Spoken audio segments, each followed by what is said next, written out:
దేవుని వాక్యము విలుచున్న విశ్వాసులందరికీ ప్రభువు పేరట యేసుక్రీస్తు నామమున వందనాలు.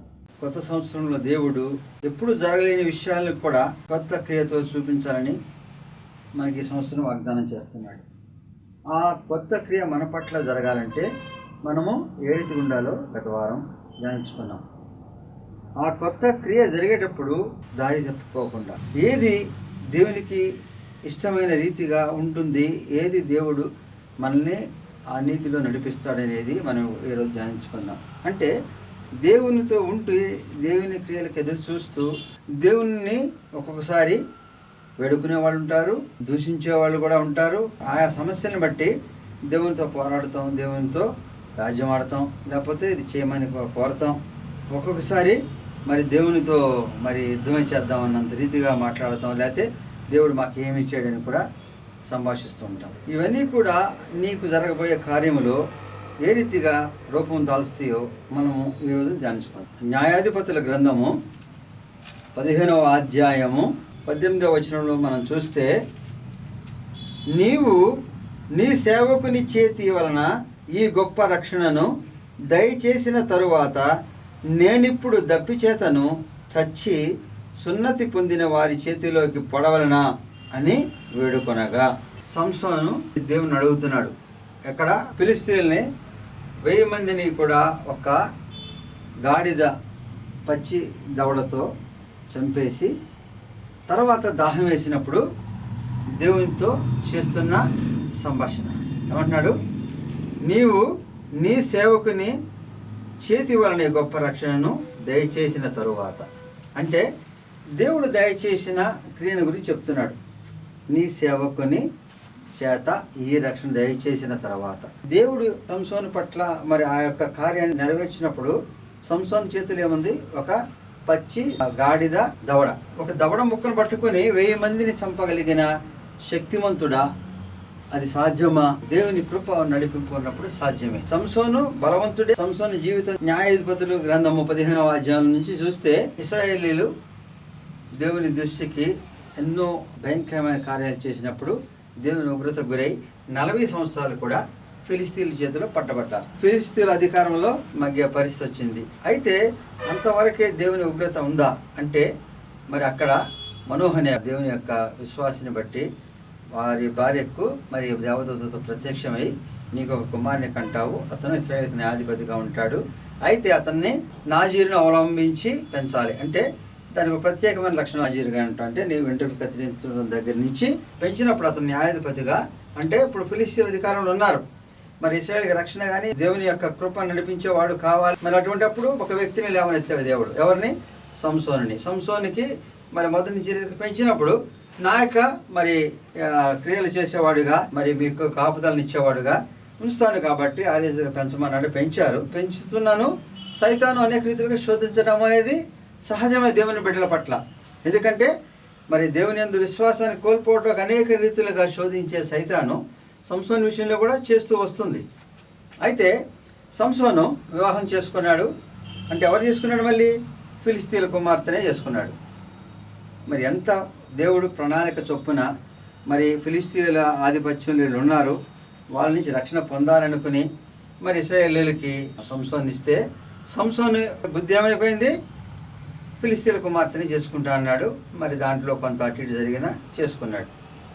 ఇంతగా చేసుకున్నాక ఫిలిస్తీన్లు ఆదరించారంటే వాళ్ళ మామ తిరిగి భార్యను తెచ్చుకుంటాకు వెళ్ళినప్పుడు, నువ్వు అంతకుముందు కొన్ని విషయాలు వెళ్ళిపోయావు కాబట్టి నువ్వు రావనుకుని నీ స్నేహితుడికి ఇచ్చేశాను, కావాలంటే ఆమె చెల్లెలు చేసుకోమన్నాడు. ఇది మామూలు మాట, మామూలు విషయమా? సంసోను అప్పటికే దేవుని కార్యాలు చేసిన బలవంతుడు. అటువంటి సంసోను విషయంలో తేలిగ్గా చెప్పేశాడు, ఈ భార్యని వాళ్ళకి ఇచ్చానని. అప్పుడు సంసోను తిరగబడ్డా ఊరుకుంటాడా? ఏం చేశాడు? ఆ విషయం విన్నాక ఫిలిస్తీన్లందరి మీద పగతో నక్కలను పట్టుకుని 2 నక్కలకి డ్యూటీ కట్టేసి వదిలేసినప్పుడు ఆ ఫిలిస్తీన్ల తోటలన్నీ కూడా ధ్వంసమైపోయినాయి. ఎప్పుడైతే ఈ రీతిగా జరిగినాయో, ఎవరి వల్ల జరిగిన వాళ్ళు తెలుసుకుంటాకు వచ్చి వారు యూదా ప్రజల మీదకి వచ్చారు. వచ్చినప్పుడు ఆ యూదా ప్రజలందరూ కూడా ఈ ఎందువల్ల జరిగింది తెలుసుకుని సంసోను దగ్గరికి వచ్చారు. సంసోను, మనము వాళ్ళ ఏలిక చొప్పున ఉన్నాం, నువ్వు ఈ రీతిగా వారి పంటలు నాశనం చేసినప్పుడు వారు ఊరుకుంటారా? వారు మన మీదకి వచ్చినప్పుడు మనకు రక్షణ ఏది? కాబట్టి నిన్ను వాళ్ళకి చేతికి అప్పచెప్తాం. అంటే నిన్ను మేమే చంపము చేసిన కార్యంలో, కానీ నిన్ను వాళ్ళ చేతికి అప్పచెప్పకపోతే వాళ్ళ నుంచి మాకు భయంకరమైన పరిస్థితులు వస్తున్నాయి. కాబట్టి నిన్ను వాళ్ళకి అప్పచెప్తాను, తర్వాత నీ రక్షణ నువ్వు చేసుకో. మరి దేవుని విశ్వసించిన వాడివి కదా, మరి దేవుని యొక్క కృపను పొందినవాడి, లేకపోతే బలం ఉన్నవాడివి, కాబట్టి నీ రక్షణ పొందగలవు. కానీ ఈ పరిస్థితులు ఎట్లుంటే ఇశ్రాయేలు అందరి మీద కూడా వారి ఆధిపత్యంలో ఉన్నాం కాబట్టి అనేక రీతిలో శోధించబడతాము అని ఎట్లా రీతిగా మరి ఆయన చెప్పి ఒప్పించే మొత్తానికి తాళ్లతో బంధించి తీసుకెళ్ళి అప్పచెప్పారు. అయితే తాళ్లతో అప్పచెప్పి వెళ్ళినప్పుడు సంసోను దేవుని ఎప్పుడైతే అడిగాడో, దేవుని యొక్క ఆత్మ వచ్చినప్పుడు సంసోను ఆ తాళ్ళు కూడా విడిపోయినప్పుడు ఎంతమంది ఉన్నారు అక్కడ?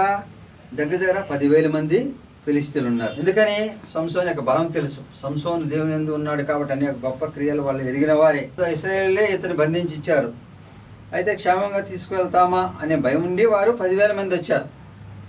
ఒక మనిషిని దగ్గరికి 10,000 మంది ఉంటే ఆ మనిషి తిరిగి వెళ్ళగలడా, లేకపోతే వాళ్ళని తప్పించుకోగలడా? నిజమే. కానీ ఇక్కడ జరిగిన గొప్ప కార్యం ఏంటి? మరి ఎప్పుడైతే దేవుని ఆత్మ అతని మీద వచ్చిందో ఆ సంఖ్యలన్నీ విడిపోయినాయో, ఆ సమీపంలో ఉన్న పచ్చి దవడను తీసుకుంటే చచ్చిపోయిన దవడ, ఇంకా దవడ ముక్క పచ్చిదే, దాంతో ఎంతమంది చంపగలడు? కానీ 10,000 మంది చంపాడు అన్ని వాక్యం ఉంది. 10,000 మందిని చంపగలిగిన బలవంతుడా? 10,000 మందిని చంపగలిగిన ఆయుధమా? 10,000 మంది నాశనమయ్యే పరిస్థితుల? అవన్నీ కావు. కానీ అది జరిగిన కార్యము ఎవరి వలన జరిగింది? దేవుని తలంపు వలన, దేవుని యొక్క ప్రణాళిక చొప్పున. ఒక ఆయుధం లేకుండా ఒక ఎముకతో చంపడం అనేది సామాన్యమైన విషయం కాదు. అది దేవుని కృప ఉన్నప్పుడు నీ చేతిలో ఏముంది, నీ ఎదురుగా ఎటువంటి బలం ఉంది, ఇవన్నీ కూడా అల్పమైనవి. కాబట్టి నీ కార్యము చేయటానికి దేవుడు నీకు ఇచ్చిన అవకాశం, నీకు ఇచ్చిన మార్గం, నీకు ఇచ్చిన సహాయము, నీకు ఇచ్చిన ఏర్పాటు, నీకు ఇచ్చిన మనుషులు అల్పమైన వారా, లేకపోతే స్వల్పమైనదా, లేకపోతే ఆ కార్యము ఎంతో బలమైనది, లేకపోతే ఎంతగానో శ్రమించిన కానిది, ఎంతో ఎదుర్కొన్న పరిస్థితులు ఎంతో బలవంతుల చేతిలో ఉన్నది, దాన్ని నీ చేతికి రావడం అనేది కాని పరిస్థితులు అని స్పష్టంగా తెలియచేయబడిన విషయాల్లో కూడా దేవుని ప్రణాళిక ఉన్నప్పుడు దాన్ని ఛేదించటము, ఆ గెలుపుకెళ్ళటము సాధ్యమే. కాబట్టి 10,000 మందిని చంపగలిగిన గొప్ప బలాన్ని దేవుడిచ్చాడా? మరి ఆ సమయంలో దేవుడు ఆ రీతిగా నడిపించాడు. కాబట్టి నీ కార్యము చేయడానికి, ఈ కొత్త క్రియ జరుగుతానికి నువ్వు ఎంచుకున్న మరి అనేకమైన విషయాల్లో నీకు ఎదురుపడే సమస్యలు, నీకు ఎదురొచ్చిన పరిణామాలు బలము కలిగినవే. వాటిని ఛేదించటము నీలో ఉన్న ఆయుధం స్వల్పం, నీకున్న పరిస్థితి చాలా స్వల్పం. కాబట్టి నువ్వు దాని ముందు ఎందుకు కొరగాని వాణిగా ఉన్నావు? మరి అది ఏ రీతిగా సాధ్యమవుతుంది? నూతన సంవత్సరంలో కొత్త క్రియ అంటే నిలిచినప్పుడు నీ ఆలోచనలు, నీ మాటలు, నీ సంభాషణలు దేవుని అడిగేది ఏ రీతిగా ఉండాలి, ఏ రీతిగా దేవునితో నువ్వు సంభాషణ చేస్తే నీ కార్యం నెరవేరుతుంది. మరి అంత గొప్ప కార్యాన్ని దేవుడు జరిపించిన తర్వాత మరి సంస్థానికి ఏమైంది? దప్పికొన్నాడు. అంటే బాగా దాహం వేసింది, అక్కడెక్కడ నీళ్లు లేవు, ఎక్కడో తీసుకెళ్ళారు, కొండల్లో చంపేద్దాం అనుకున్నారు. అటువంటి సమయంలో నీళ్లు కానీ ఉంటాయా? ఉండవు. మరి ఎంతమందిని చంపినప్పుడు దాహం వేసింది, చుట్టుపక్కల నీళ్ళు లేవు. కాబట్టి ఇప్పుడు పరిస్థితి ఏంటింది? అప్పటికే అంతమందితో యుద్ధం చేసినాక చాలా బలహీన పరిస్థితులు ఉండి ఉంటాడు. దాహానికి నీళ్ళు తీసుకునే పరిస్థితి లేదు. మరి వాళ్ళ దేశాన్ని వదిలేసి వచ్చి ఎక్కడ ఉన్నాడో తెలియదు. మరి ఇటువంటి పరిస్థితి నీళ్ళు ఎక్కడి నుంచి వస్తాయి? బండ మీద దొరకవు. అప్పటి వరకు జయాన్ని ఇచ్చిన దేవుడు ఏ రీతిగా బలాన్ని జయాన్ని ఇచ్చాడో తెలిసిన సంసోను దేవుని ఏమని అడుగుతున్నాడు? నీవు నీ సేవకుని చేతి వలన ఈ గొప్ప రక్షణ దయచేసిన తర్వాత నేనిప్పుడు దప్పి చేతను చచ్చి సున్నతి పొందిన వారి చేతిలోకి పడవలనా? అంటే ఇది నీ వలన జరిగిన కార్యమని స్పష్టంగా చెప్తున్నాడు. ఇది ఇంత రక్షణ చూపించిన నీవు, ఇంత గొప్ప కార్యాన్ని చేసిన నీవు, నాకు దాహం వేసింది, నీళ్ళు లేవు, ఈ దాహంతో నేను వాళ్ళ చేతిలో చచ్చిపోవాలనా? వాళ్ళ చేతిలో చచ్చిపోయి, ఎవరి చేతిలో? సున్నతి లేని వాళ్ళు. సున్నతి అనేది ఏంటంటే దేవుని యందు సమర్పించుకున్నప్పుడు మరి ఆ చేసే కార్యంలో అప్పుడు ముందుగా సున్నతి అనేది ఆచారంలాగా ఉండేది. నువ్వు ఎప్పుడైతే ఆ కమిట్మెంట్ చేసే పద్ధతి ఉందో, అటువంటి కమిట్మెంట్ అయిన వాళ్ళు, మరి దేవుని నిలిచిన వాళ్ళు, నిలవని వాళ్ళ గురించి చెప్తున్నాడు. అంటే నీ యందు నమ్మిక లేదు, విశ్వాసం లేదు, నీతో వాళ్ళు ఒప్పందం లేదు, నీ బిడ్డలుగా లేరు. అటువంటి వాళ్ళ చేతిలో నన్ను చంపే రీతిగా చేస్తావా? నీ గొప్ప కార్యాన్ని చేయించావు, నాతో నీ రక్షణ నాకు కలిగించావు. ఇంత కలిగించి చేసిన నన్ను వాళ్ళ చేతిలో చంపే రీతిగా ఏ రీతిగా ఉంచుతావు దేవా? అంటే దేవునికి ప్రశ్నిస్తున్నాడా, దూషిస్తున్నాడా, ఏమని చేస్తున్నాడు? దేవుని యొక్క గొప్ప క్రియ అని చెప్తున్నాడు. అంటే దేవా, నీవు ఈ రీతిగా నీ బిడ్డల్ని కాపాడేవాడివి, నిన్ను నమ్మిన వారికి రక్షణ ఇచ్చేవాడివి, నిన్ను నమ్మని వాళ్ళ చేతిలో నీ నమ్మిన వాళ్ళని పెడతావా? దేవుడు పెట్టడు. అదే మన విశ్వాసం. దేవుని నిలిచి ఉన్న మనకు, దేవుని రక్షణ మనకు ఉన్నప్పుడు దేవునిలో నిలవని పాపుల మధ్యను లేకపోతే సైతాన్ సంబంధమైన క్రియల వలన మనల్ని అప్పజెప్పే దేవుడు కాదు. మన నీతిమత్వాన్ని బట్టి మనం ఒకవేళ సమస్యల్లో ఆపదలున్నా అన్యులకు నిన్ను అప్పజెప్పే దేవుడు, నువ్వు నమ్మిన దేవుడు, విశ్వసించిన దేవుడు కాదు. ఆ విశ్వాసాన్ని ఎరిగిన సంసోను దేవుని అడుగుతున్నాడు, దేవా నన్ను వీళ్ళ చేతికి అప్పచెప్తావా? వీళ్ళ చేతి నేను చెప్పబడితే నీ రక్షణ కార్యం అంతా చేసింది ఏమైపోతుంది? అంటే దేవుని ప్రశ్నిస్తలే, ఇంతగా రక్షించేవాడివి నువ్వు వాళ్ళ చేతికి నన్ను అప్పచెప్పవు. కాబట్టి ఇప్పుడు నీళ్లు ఇవ్వవలసినది నువ్వే. నేను ఎతకను, నేను ప్రాకులాడను, నేను పరిగెత్తను. ఇంత రక్షణ ఇచ్చిన వాడివి నువ్వే చూసుకో.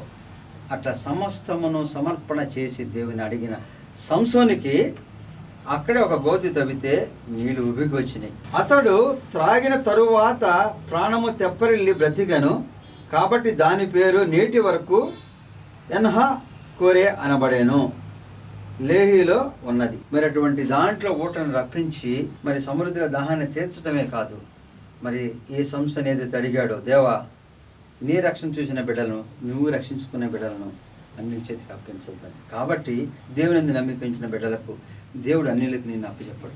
నీ యొక్క కార్యాన్ని అన్యులకు ఇవ్వడు, నీ యొక్క ఘనతను అన్యులకు ఇవ్వడు. నీకు రావాల్సిన సమస్తమును దయచేటకు నువ్వు ఎవరి చేత మోసగించావో, లేకపోతే ఎవరి చేత నువ్వు వంచబడ్డావు, ఎవరి చేత అల్పుడుగా ఎంచబడ్డావో వారి అందరి దగ్గర కూడా నిన్ను హెచ్చించే రీతిగా దేవుడు చేసే క్రియలో వారికి నేను అప్పచెప్పి గేలి చేసే పరిస్థితి నీకు ఉండదని వాక్యం చెప్తుంది. అయితే అన్యులు ఏ రీతిగా మాట్లాడతారు? ఇదే సందర్భంలో మనం చూస్తే నిర్గమాకాండము మనం చూస్తే మోషే మరి ఇశ్రాయేలులందరినీ ఎర్ర సముద్రం దాటించి తీసుకెళ్తున్నాడు, తెలుసు కదా. మరి ఐగుప్తు బానిసత్వం నుంచి తీసుకెళ్తున్న సమయంలో రెఫీదీము ప్రాంతానికి వచ్చారు. రెఫీదీము ప్రాంతానికి వచ్చేసరికి దాహం వేసింది. అందరికి దాహం వేస్తుంటే ఏమని అడిగారు? బాబు దాహం వేస్తుంది, మాకు నీళ్ళు ఇమ్మని అడిగారు. మోషే ఒక మనిషికి అయితే ఇవ్వడానికి గ్లాసు నీళ్ళు సరిపోతాయా? కొన్ని లక్షల మంది ఉన్నారు, ఇంతమంది దాహం ఏ రీతిగా ఇవ్వాలి? తీసుకొచ్చిన మరి మోషేకి ప్రణాళిక ఏమైనా ఉందా? లేదు, దేవుడు చెప్పాడు చూసుకుంటా అన్నాడు. వాళ్ళందరూ మోషేతో ఏమంటున్నారంటే, ఇక్కడ నీళ్ళు లేవు, మమ్మల్ని ఐగుప్తుని తీసుకొచ్చావు, అక్కడ బానిసలాగా బతికిన పర్లేదు, నీళ్లతో ఉండేవి, ఇక్కడ తీసుకొచ్చి నీళ్ళు లేకుండా మమ్మల్ని మా పిల్లల్ని చంపేస్తావా? అంత భయంకరంగా మోషే అంటున్నారు. అంటే ఇంత గొప్ప కార్యాన్ని వాళ్ళు కూడా చూశారు. ఇంతకన్నా గొప్ప కార్యం ఏది? ఎర్ర సముద్రాన్ని పాయలుగా చీల్చి మార్గాన్ని ఏర్పాటు చేసి వారిని చంపడానికి వచ్చిన వాళ్ళందరూ కూడా దాంట్లోనే సమాధి చేయబడి చూసిన గొప్ప కార్యాన్ని చూసిన వీళ్ళు అరణ్యంలోకి రాగానే నీళ్ళు లేవు కాబట్టి మమ్మల్ని మా పిల్లల్ని చంపడానికి వచ్చావా? ఈ చంపడం ఏదో ఐగుప్తులో అయిపోయేది కదా, ఐగుప్తులో బానిసలేకుండా మాకు అన్ని దొరికాయి కదా, ఏమి దొరకని తీసుకొచ్చావని అనేక రీతిలుగా మోషేను అంటే మోషే దేవునితో అన్నాడు, నువ్వు కొంచెంసేపు దేవా వీరికి నీళ్లు కానీ ఇవ్వలేకపోతే వీళ్ళు నన్ను రాళ్లతో కొట్టే పరిస్థితులు ఉన్నారు. దేవుని కృపను ఎరిగి మాట్లాడేటప్పుడు వీళ్ళు ఏం మాట్లాడుతున్నారు? అవన్నీ మాకు అనవసరం, మేము అక్కడన్నా నీళ్ళు దాకా బ్రతికేవాళ్ళం బానిసలాగా, ఏదో మాకు స్వతంత్రం తీసుకొచ్చావు, కానీ ఇక్కడికి వచ్చి ఈ నీళ్ళు లేకుండా చచ్చేస్తాం, మేము మా పిల్లలు చచ్చిపోతాం. మరి అంత సముద్రాన్ని పాయలుగా చేసిన దేవుడు నీళ్ళు ఇవ్వడా? ఇస్తాడు, కానీ నమ్మక విశ్వాసము కోల్పోయి, లేకపోతే శోధించటం, ఊరికి నేను మనిషిని వేధించడం. మోషే ఎందుక మమ్మల్ని తీసుకొచ్చావు మమ్మల్ని చంపడానిక? మరి అంతగా అనేసరికి మోషే కూడా మరి మాట తప్పిపోయే పరిస్థితి. ఏమన్నాడు? దేవా వీళ్ళు రాళ్ళతో కొట్టి చంపుతారు, నాకు దయచేయమన్నాడు. దేవుడు చెప్పాడు, వెళ్ళిపోయి ఆ బండ దగ్గర నుంచొని నువ్వు చెప్పు, నీకు నీళ్ళు ఇస్తానంటే వాళ్ళ విసిగింపుకి మోషే సంభాషణకి మోషే అక్కడికి వెళ్ళి ఏం చేశాడు? 2 సార్లు బండ, ఒకసారిగా 2 సార్లు, అంటే ఎంతో విసుగుతో, అంటే దేవుడు చెప్పే కార్యం జరుగుతుందని తెలిసి కూడా మరి వాళ్ళ మీద ఉన్న విసుగుతో దేవుని కార్యం చేసేటప్పుడు విసుక్కుంటూ కొట్టుండాలి. 2 సార్లు కొట్టండి అంతే కదా, ఒకసారి కొడితే వస్తుంది పని. అసలు దేవుడు మాట్లాడమన్నాడు, మాట్లాడటం వదిలేశాడు. అంటే మోషే కూడా వాళ్ళ యొక్క మాటలను బట్టి దేవునితో సంభాషించే విధానం కొంచెం మార్పు చెందగానే తర్వాత ఏం జరిగింది? నీళ్ళైతే వచ్చినాయి, వాళ్ళకి నీరు సమృద్ధి దొరికినాయి. కానీ మోషేకు ఎక్కడికైతే దేవుడు తీసుకెళ్తున్నాడు ఆ స్థలము నీకు వెళ్ళే అర్హత లేదన్నాడు. అంటే నీవు నిలిచి దేవుని కార్యము చూశావు. దేవునితో సంభాషిస్తున్నప్పుడు ఇతరులు ప్రలోభానికి గురయ్యో చెప్పిన సమస్యని బట్టో దేవుణ్ణి శోధించేవాడుగా, లేకపోతే దేవుని మాటను ధిక్కరించేవాడుగా నువ్వు మాట్లాడమంటే కొట్టడం అనేది ధిక్కరమే కదా. దేవుడు ఏం చెప్పాడో చేయాలి వదిలేసి మనం ఆవేశంతో చేస్తున్నాం. అంటే దేవుని కార్యం చేసి నీకెందుకు ఆవేశం? చేయవలసిన ఆయన వదిలి ఎప్పుడైతే అన్నాడో మరి అక్కడ జరిగిన కార్యం ఏంటి? అంతగా దేవుడు ఎంచుకొని ఇశ్రాయేలు అందరినీ నడిపించిన మోషేను మరి అన్ని సంవత్సరాలు కూడా అక్కడికి వెళ్ళి చివరికి కానాను దేశాన్ని చూడలేని పరిస్థితి మోషేకి వచ్చింది. కాబట్టి దేవుని కార్యము జరిగేటప్పుడు, దేవునితో సంభాషించేటప్పుడు దేవుని క్రియను ఎరిగిన సంసోను ఏమంటున్నాడు? నీ రక్షణను ఇప్పుడు వరకు చూపించావు నాకు, మరి నన్ను తీసుకెళ్ళి వాళ్ళ చేతులు ఇస్తావా? నువ్వు ఇచ్చేవాడివి కాదు కదా, కాపాడుకోవాల్సింది నువ్వే కదా. నేను నీళ్ళు ఎత్తగను అన్నప్పుడు దేవుడు నీళ్లు సమకూర్చాడు.